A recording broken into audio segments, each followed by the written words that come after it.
আজকে যে বিষয়টা করব বলে মনস্থির করে এসেছি সেটি হলো আজকের বিষয়, আজকের ইতিহাস হলো ভক্ত মার্কণ্ডের পুনর্জন্ম।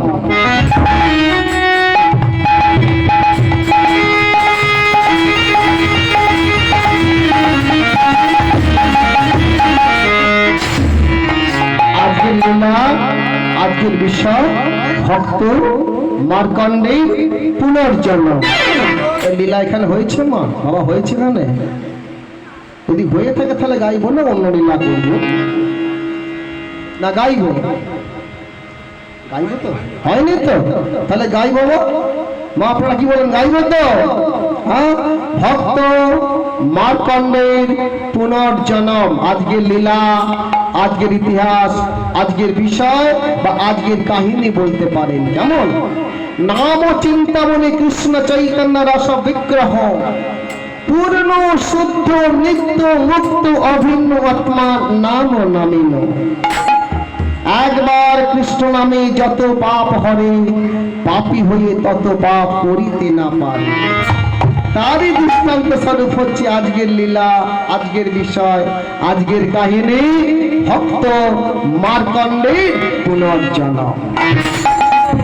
কেমন মাগো? সত্য, ত্রেতা, দাপর, কলি। বর্তমান যুগটা কি যুগ? বর্তমান যুগ সত্য যুগ, তাই তো নাকি? আরে ঠিক ভুল বললাম? আচ্ছা আচ্ছা, ভুল বলে ফেললাম। বর্তমান যুগটা হচ্ছে কলি যুগ।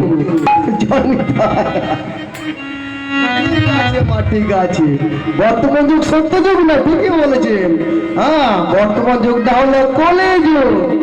তা আজকে যে লীলাটা গাইব মা, সেটি হলো সত্য যুগের কথা। কেমন? সত্য যুগে বাবা একটা মুনি ছিল, জানেন? তার নাম ছিল মৃগণ্ড মুনি। মৃগণ্ড মুনি স্ত্রীর নাম ছিল মাধবী। মাধবী মা ছিলেন নিঃসন্তান, অপুত্র, এক কথায় বন্ধা। মাধবী মায়ের বাড়িতে উপাস্য দেবতা ছিলেন লক্ষ্মী নারায়ণ। মা আমার মনে মনে ভাবছেন, ভগবানের নাম তো বাঞ্ছাকল্পতরু। ভগবানের কাছে যা পাওয়া, যা চাওয়া, যা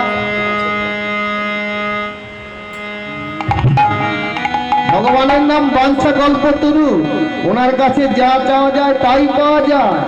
তাই যদি হয়, আমি নিত্য লীলাপরায়ণ শ্যাম সুন্দর ভগবানের কাছে একটা সন্তান প্রার্থনা করব। তাই নিঃসন্তান মাধবী মা গোবিন্দ চরণে সন্তান প্রার্থনা করে। কেমন করে করে?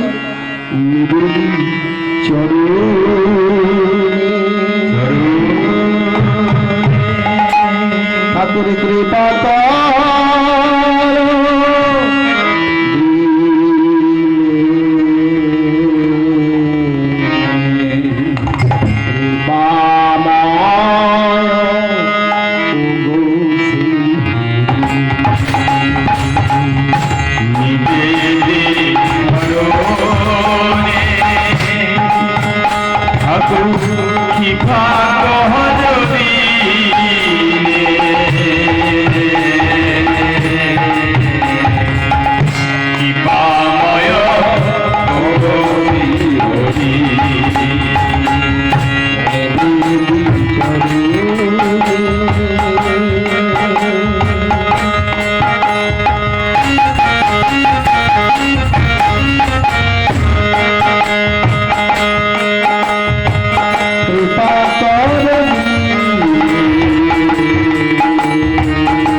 মাধবী মা ভগবানের কাছে কাঁদে, একটা সন্তান প্রার্থনা করে।